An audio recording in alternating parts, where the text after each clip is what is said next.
Good evening students. Standard 12થની અંદર આપણે unit 1માં read 1 જે છે તે આપણે કમ્પ્લીટ કર્યું. હવે આજે રીડ 2 સનરાઈઝ ઓન ધ કાંચનજંગાની આપણે વાત કરીશું. તો યુનિટ 1ની અંદર જે બંને રીડ છે એમાંથી આજે સેકન્ડ રીડ છે તે આજે આપણે કમ્પ્લીટ કરવાનું છે. જુઓ કે હવે એનું જે ટાઇટલ જે છે તે આપણે ખ્યાલ છે કે સનરાઈઝ ઓન ધ કાંચનજંગા, બરાબર. એનું નામ છે સનરાઈઝ ઓન ધ કાંચનજંગા. તો આ વિડીયોની અંદર આપણે આ પોયમ જે છે તે આપણે કમ્પ્લીટ કરવાની છે અને એની સાથે એના જે થોડા ઘણા ક્વેશ્ચન આન્સર જે છે તે આપણે જોઈશું. કારણ કે એક્ઝામની અંદર તમને આ પોયમની અંદરથી 5 માર્ક્સના ક્વેશ્ચન આન્સર આવશે. એટલે જે આપણે પોયમની પંક્તિ કે જેને સ્ટાન્ઝા કહી શકાય તે આપણને આપ્યું હશે અને તેની હેલ્પથી આપણે એના ક્વેશ્ચન આન્સર લખવાના હોય છે, બરાબર. તો પણ એના માટે જરૂરી એ છે કે તમે પોયમની દરેક પંક્તિ, દરેક લાઇન્સ જે છે, એના દરેક વર્ડ જે છે તે ખૂબ જ સારી રીતે તમે સમજી શકો, બરાબર. તો જ તમને આ જે એના ક્વેશ્ચનના આન્સર જે છે તે તમે સારી રીતે આવડશે, બરાબર. તો આપણે આ પોયમ જે છે તે સ્ટાર્ટ કરીએ. તો પહેલાં તો આપણે એના ટાઇટલની વાત કરીએ કે સનરાઈઝ ઓન ધ કાંચનજંગા, કે સનરાઈઝ એટલે સૂર્યોદય અને કાંચનજંગા, બરાબર. એ કાંચનજંગાનું ટૂંકમાં જે નામ છે તે K2 છે. K2 ભારતનું સૌથી ઊંચું શિખર છે અને વિશ્વનું બીજા નંબરનું સૌથી ઊંચું શિખર છે. તો આ પોએમનું જે ટાઇટલ છે કે ભાઈ કાંચનજંગા પર સૂર્યોદય જે છે તેવું એનું ટાઇટલ થઈ શકે. તો અહીંયા ક્રિસ્ટીના એલ્બર્સ જે અહીંયા પોએટ્રી છે, બરાબર, પોએમ જેણે લખ્યું છે, તો એમને અહીંયા કાંચનજંગાના સૂર્યોદય પરનું જે સુંદરતા છે એનું વર્ણન અહીંયા કરવામાં આવ્યું છે તેમના દ્વારા. તો આપણે આ સમજીએ પોએમ, બરાબર. તો આપણે એના વિશે વધારે ખ્યાલ આવશે. તો જુઓ, અહીંયા આપણે સમજી શકીએ પહેલાં આપણે ફર્સ્ટ લાઈન જોઈએ. ધ વેપર્સ રાઇઝ, બરાબર. વેપર્સ રાઇઝ, વેપર્સ એટલે જે ધુમ્મસ જે કહી શકાય તે, અને રાઇઝ એટલે ઊંચે ઉઠવું. ધુમ્મસ જે છે તે ઊંચે ઉઠી રહ્યું છે. ટુ ધ મોર્નિંગ સ્કાઈઝ, સવારના જે આકાશ છે તેની તરફ, બરાબર. એટલે આકાશ તરફ ધુમ્મસ જે છે તે ઉપર ઉઠી રહ્યું છે. Clad in a purple glory, clad એટલે જે લપાયેલું છે, સંતાયેલું છે તેવું. In a purple glory, purple એટલે વાદળી રંગનું, અને એની ગ્લોરી, ગ્લોરી એટલે જે ચમક છે તે વાદળી રંગની એની ચમકમાં તે જાણે સંતાયેલું જે છે ધુમ્મસ તે આકાશમાં ઊંચે ઉઠી રહ્યું છે. While the love light glows, કે જ્યારે પ્રેમનો પ્રકાશપુંજ જે છે તે પ્રજ્વલિત થઈ રહ્યું છે. ઓન ધ એટર્નલ સ્નો, શાશ્વત એવા બરફ પર, બરાબર. જે આપણે ખબર જ છે કે હિમાચ્છાદિત જે શિખર છે તેની અહીંયા વાત કરી છે. તો એ શિખર પર પ્રેમનો પ્રકાશપુંજ જે છે તે ઝળહળિત થઈ રહ્યો છે, પ્રકાશિત થઈ રહ્યો છે. અને જો અહીંયા એટર્નલ શબ્દ વપરાયો છે, એટર્નલ એટલે શું થાય કે જે શાશ્વત છે. તો શાશ્વત કોને કહેવાય? કે જે ક્યારેય અંત નથી થતો તેનો, જે અમર હોય તેવું, જે કાયમ માટે રહેતું હોય તેવું. તો on the eternal snow, snow એટલે બરફ, બરાબર. એટલે કે કાયમ માટે બરફ આચ્છાદિત જે શિખર છે એની પર પ્રેમનો પ્રકાશપુંજ પ્રજ્વલિત થઈ રહ્યો છે. અપન ધ સમિટ હોરી, બરાબર, કે શિખરો, સમિટ એટલે શિખર થાય, અને હોરી, હોરી એટલે જે ખૂબ જ પ્રાચીન છે એવા શિખરો પર રહેલા શાશ્વત બરફ પર પ્રેમનો પ્રકાશપુંજ પ્રજ્વલિત થઈ રહ્યો છે, બરાબર. તો આ જે 3 લાઈન જે છે એનો અર્થ આ થાય છે, બરાબર. જો આપણે ફરી એકવાર વાત કરીએ કે ખૂબ જ પ્રાચીન એવા શિખરો પર, બરાબર, શિખરો પર રહેલા શાશ્વત બરફ ઉપર પ્રેમનો પ્રકાશપુંજ જે છે તે ગ્લોઝ, ગ્લોઝ એટલે પ્રજ્વલિત થઈ રહ્યો છે, ઝળહળિત થઈ રહ્યો છે. ઓકે. તો જો આપણે આટલી વાત કરી એને થોડુંક આપણે રિપીટ કરી લઈએ. જો ધ વેપર્સ રાઇઝ, બરાબર. વેપર્સ રાઇઝ એટલે જે ધુમ્મસ જે છે તે ઊંચે ઉઠી રહ્યું છે. ટુ ધ મોર્નિંગ સ્કાય, સવારના આકાશ તરફ. Clad in a purple glory, કે જે વાદળી રંગના પ્રકાશમાં છુપાયેલું છે એવું ધુમ્મસ આકાશ તરફ ઊંચે ઉઠી રહ્યું છે, બરાબર. આ જે 3 પહેલી લાઈન જે છે એનો મિનિંગ એ થાય છે. પછી જુઓ શું કહ્યું છે, while the love light glows, કે જ્યારે પ્રેમનો પ્રકાશપંચ પ્રજ્વલિત થાય છે, ક્યાં? ઓન ધ એટર્નલ સ્નો, શાશ્વત એવા બરફ ઉપર. અને એ જે બરફ છે તે ક્યાં છે? તો અપન ધ સમિટ્સ હોરી, કે જે શિખરો કે જે ખૂબ જ પ્રાચીન છે એવા શિખરો પર એ બરફ, જે શાશ્વત બરફ છે એને પર પ્રેમનો પ્રકાશપુંજ પ્રજ્વલિત થઈ રહ્યો છે, ઝળહળિત થઈ રહ્યો છે, બરાબર. ચાલો હવે આપણે આગળ વધીએ. એન્ડ ધ હિમાલયાસ ક્વીન, અને હિમાલયની જે ક્વીન છે, રાણી જે છે તે જે કેવી છે? કામ એન્ડ સિરીન. કામ એટલે શાંત થાય, બરાબર. કામનો અર્થ શાંત થાય. અહીંયા એલ જે છે તે સાયલન્ટ હોય છે, અને સિરીન, સિરીન જે વર્ડ જે છે તેનો અર્થ પણ શાંત રહેવું થાય છે. બંનેનો અર્થ એક જ છે, કે જે ખૂબ જ શાંત છે, હિમાલયની રાણી. હવે હિમાલયની રાણી એ ઉપમા આપવામાં આવી છે કોને? આ કાંચનજંગા જે શિખર છે તેને, બરાબર. કાંચનજંગા શિખરને હિમાલયની રાણી તરીકે એની ઉપમા આપવામાં આવી છે. Returns the heavens greeting. જો હવે જે હિમાલયની રાણી જે છે તે શું કરે છે? રિટર્ન ધ હેવન્સ ગ્રીટિંગ, કે તે હેવન એટલે સ્વર્ગની જે ગ્રીટિંગ્સ જે છે, ગ્રીટિંગ કોને કહી શકાય? અભિવાદન. તે રિટર્ન કરી રહી છે, પાછું આપી રહી છે, બરાબર. કે ભાઈ રિટર્ન જે છે તે ફરીથી એમને શુભાશીષ આપી રહ્યું છે. કેવી રીતે? એના જે સૂર્યના જે કિરણો છે, બરાબર, એને પરાવર્તિત કરીને એની કિરણોને પાછા ઉપર સુધી મોકલીને હિમાલયની રાણી કે જે ખૂબ જ શાંત છે તેને સ્વર્ગ તરફ એને અભિવાદન કરી રહી છે. પછી જુઓ આગળ શું કહ્યું છે, ઇન રોબ્સ ઓફ વ્હાઇટ, બરાબર. ઇન અ રોબ ઓફ વ્હાઇટ, કે સફેદ એવા વસ્ત્રોમાં, બરાબર. કેમ સફેદ વસ્ત્રો કહેવામાં આવે છે? કારણ કે બરફ છવાયેલો રહે છે તેટલા માટે, બરાબર. Bathed in golden light, bathed in a golden light, golden એટલે સુવર્ણમય એવા પ્રકાશમાં તે બાધ કરે છે. જો અહીંયા થ એવો ઉચ્ચાર ન થાય, આનો ધ એવો ઉચ્ચાર થાય છે. Bathed in the golden light, કે સુવર્ણમય એવા પ્રકાશમાં સ્નાન કરેલું હોય તેવું. Where earth and skies are meeting, કે જ્યાં પૃથ્વી અને સૂર્ય બંને મળી રહ્યા હોય. ઓકે, તો અહીંયા એ જગ્યાએ શું થઈ રહ્યું છે કે હિમાલયની રાણી જે છે તે સ્વર્ગ તરફ પોતાનો જે પ્રકાશ જે છે તે પરાવર્તિત કરીને પાછા મોકલી રહી છે, બરાબર. તેટલી અહીંયા વાત આપણે કરી. ઓકે, તો જો આપણે અહીંયા આટલો સેક્શન જે છે તે કમ્પ્લીટ કર્યો. આપણે થોડુંક રિપીટ કરી લઈએ, કારણ કે જો આની અંદર ઘણા બધા શબ્દો જે છે તે નવા આપ્યા છે, એટલે આપણે વ્યવસ્થિત આપણે ખબર પડે તે માટે આપણે રિપીટ કરીએ. જો સમજજો બરાબર.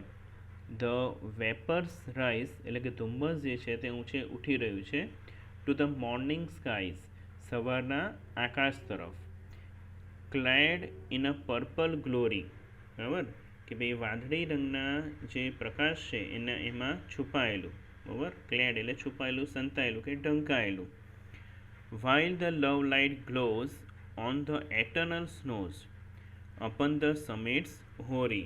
જો હવે આ જે 3 લાઇન્સ જે છે તે આપણે સાથે જ શીખીએ કે upon the summits hoary, કે શિખર જે પ્રાચીન એવા શિખરો છે એની પર રહેલા શાશ્વત બરફ પર, બરાબર, પ્રેમનો પ્રકાશ પુંજ પ્રજ્વલિત થઈ રહ્યો છે. Okay. And the Himalayas queen, અને હિમાલયની જે રાણી છે તે કામ એન્ડ સિરીન, જે ખૂબ જ શાંત છે. રિટર્ન્સ ધ હેવન્સ ગ્રીટિંગ, તે સ્વર્ગ તરફની જે અભિવાદન જે છે તે પાછા મોકલી રહી છે, રિટર્ન કરી રહી છે. ઇન રોબ્સ ઓફ વ્હાઇટ, સફેદ એવા વસ્ત્રોમાં. બાધેડ ઇન ગોલ્ડન લાઇટ, સુવર્ણમય, બરાબર. ગોલ્ડન એટલે સુવર્ણમય એવા પ્રકાશમાં સ્નાન કરીને. વેર, કઈ જગ્યાએ તે અભિવાદન પાછા મોકલી રહી છે? Where earth and skies are meeting, કે જ્યાં અર્થ એન્ડ સ્કાય, કે પૃથ્વી અને આકાશ બંને જ્યાં મળી રહ્યા છે ત્યાં. તો તમે આટલું જરાક કહી શકશો કે ભાઈ પૃથ્વી અને સૂર્ય બંને જ્યારે મળી રહ્યા છે તે એ જગ્યાને આપણે શું કહીએ? એટલે જનરલી આપણે કોઈ ખુલ્લા મેદાનમાં હોઈએ બરાબર, અને ખુલ્લા મેદાનમાં આપણે જ્યાં આકાશ ક્યાં સુધી આપણી નજર પહોંચે કે જ્યાં સુધી આપણે એવું લાગે દૂરથી કે ભાઈ આકાશ અને જમીન જે છે તે મળી રહી છે, તો એ જગ્યાને આપણે ગુજરાતીમાં એને ક્ષિતિજ કહીએ છીએ બરાબર. તો ક્ષિતિજ જે છે એને માટે ઇંગ્લિશમાં કયો વર્ડ આવે છે, તો એને ઇંગ્લિશમાં હોરિઝોન કહેવાય છે બરાબર. હોરિઝોન એટલે ક્ષિતિજ, અને હોરિઝોન એટલે કઈ જગ્યા કે જ્યાં જાણે આપણને એવું લાગતું હોય કે ભાઈ પૃથ્વી અને સૂર્ય જે છે અથવા તો પૃથ્વીને ધરતી જે છે તે બંને મળી રહ્યા છે. ઓકે, તો અહીંયા એની જ વાત કરી છે, where earth and skies are meeting. કદાચ તમને એક્ઝામમાં આના પરથી એવો સેન્ટેન્સ, એવો ક્વેશ્ચન પણ આવી શકે કે name the place where earth and skies are meeting, કે જ્યાં અર્થ અને સ્કાય બંને મળતા હોય તે જગ્યાને શું કહી શકાય, તો હોરિઝોન કહેવાય એને. ઓકે, ચલો આપણે આગળ વધીએ. એન્ડ ધ મોર્નિંગ ડ્યુઝ, કે સવારનું જે ડ્યુઝ જે છે તે, ડ્યુ એટલે શું થાય, ઝાકળ થાય. સવારનું જે ઝાકળ છે તે બરાબર, પાણીના જે નાના નાના ટીપા હોય છે બરાબર તે. એન્ડ મેલોહ્યુઝ, કે જે નયનરમ્ય ખૂબ જ સુંદર એવી રંગ છટાઓમાં ફેલાયેલું હોય તે બરાબર. આપણે જાણે મેઘધનુષના 7 રંગો હોય તે પ્રમાણેનું. Paint her cheeks with fairy fingers, કે જે કાંચનજંઘાને એ જાણે શું કરી રહ્યું છે, પેઇન્ટ કરી રહ્યું છે, રંગી રહ્યું છે. હર ચીક્સ, કે એના ગાલને, વિથ ફેરી ફિંગર્સ બરાબર. આપણે એમ જનરલી આપણે એવું ધારીએ કે ભાઈ ફેરી એટલે પરી થાય બરાબર, પણ અહીંયા ફેરી એટલે જે કોમળ હોય એવી આંગળીઓથી.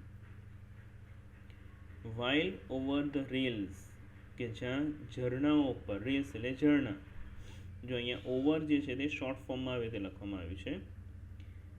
And the sun kissed the hills, બરાબર, કે જ્યાં સૂર્ય જે છે તે ટેકરીઓને જાણે ચૂમી રહ્યો છે, ત્યાં એની નજીક આવી રહ્યો છે બરાબર. આપણે જોઈ શકીએ ઘણીવાર જ્યારે એકદમ પર્વતતા છે તે પર્વતથી ભરેલો પ્રદેશ હોય અને ત્યાં સૂર્ય જે છે તે જાણે એકદમ પર્વતની ટેકરીઓની નજીક આવતો હોય, ડૂબી રહ્યો હોય બરાબર. અને અહીંયા જે છે તે એ સૂર્યાસ્ત વખતે આપણે એવું લાગે છે, અને અહીંયા સનરાઈઝની વાત છે કે જે ટેકરીઓની પાછળથી, પર્વતોની પાછળથી સૂર્ય જાણે ઉદય થઈ રહ્યો છે.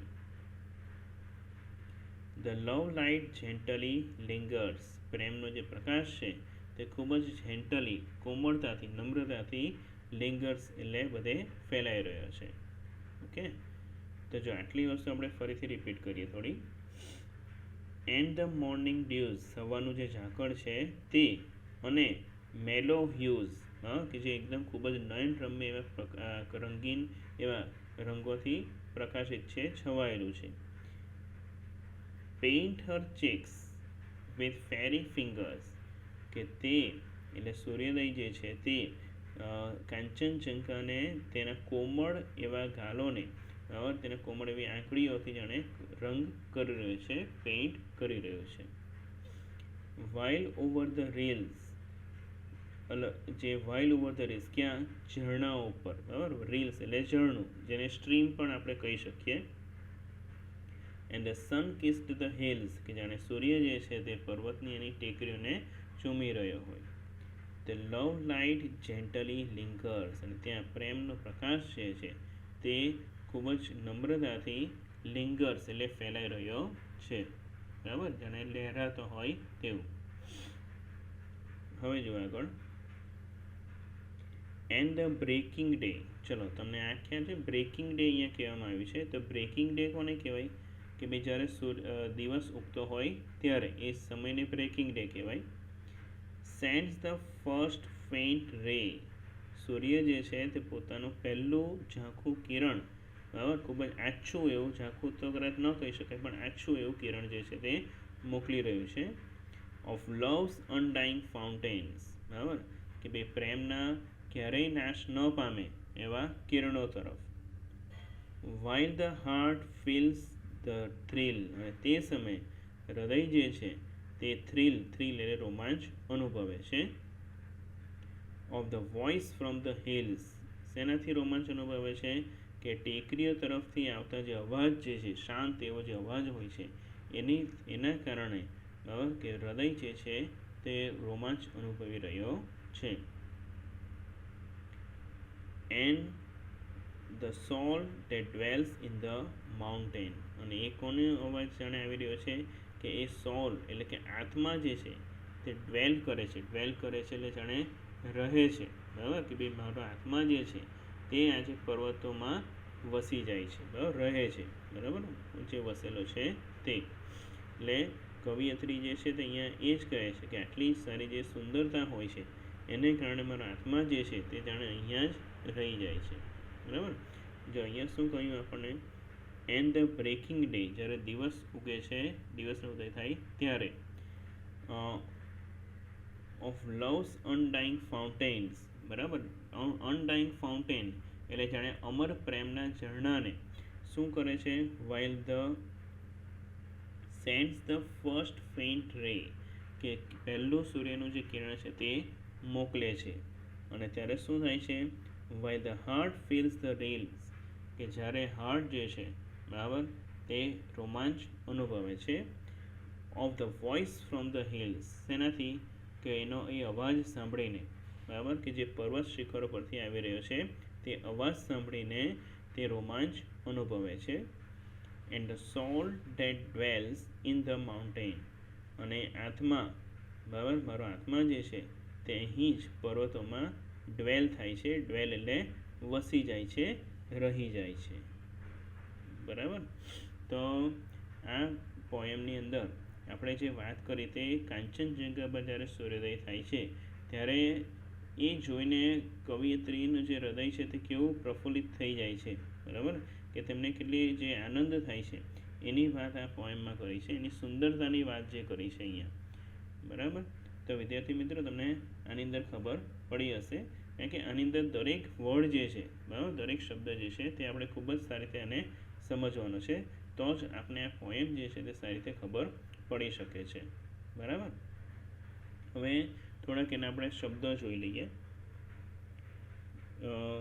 વેપર્સ, વેપર્સ એટલે જો અહીંયા શું લખ્યું છે, મોઇશ્ચર પાર્ટિકલ્સ, એટલે એક પ્રકારનું જે ભેજ કે ધુમ્મસ જેને કહી શકાય તે.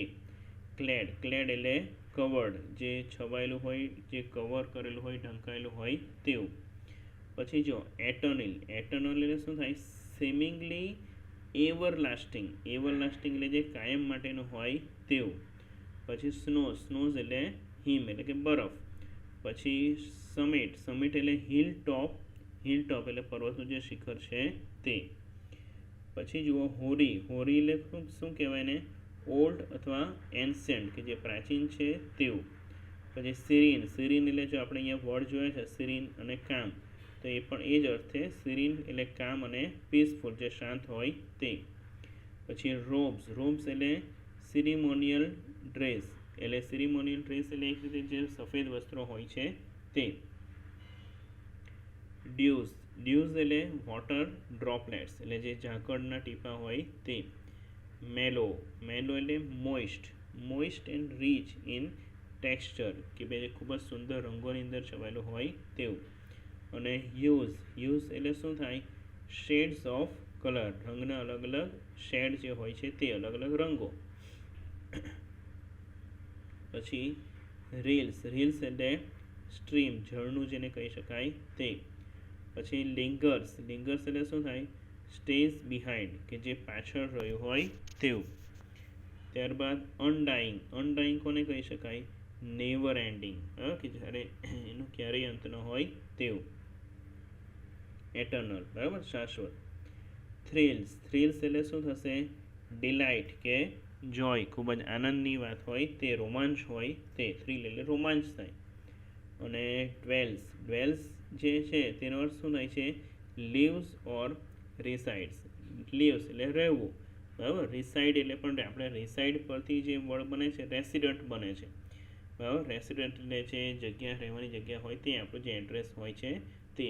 એટલે ડ્વેલ જે શબ્દ છે, બરાબર, તે ડ્વેલ એટલે શું થાય, રહેવું, કાંઈ રહેવું થાય છે, કે વસવાટ કરવો થાય, વસી જવું થાય, એવો અર્થ થાય છે, બરાબર. તો વિદ્યાર્થી મિત્રો તમે આ પોએમનો જે આ જે વિડીયો છે તે એક બે વાર, બે ત્રણ વાર તમે રિપીટ કરજો તો તમને આ પોએમ ચોક્કસપણે બરાબર સારી રીતે સમજ પડશે. અને મારો તો એવો અનુભવ છે કે તમને લગભગ એકાદ વારમાં જ આ ખ્યાલ આવી જશે. છતાં પણ કંઈ પણ કન્ફ્યુઝન કે પ્રોબ્લેમ હોય તો તમે પૂછી શકો છો, બરાબર. તો આજે આપણે સનરાઈઝ ઓન ધ કાંચનજંગા એ પોએમની વાત કરી કે જે યુનિટ 1ની અંદર રીડ 2માં આવ્યું છે. ઓકે.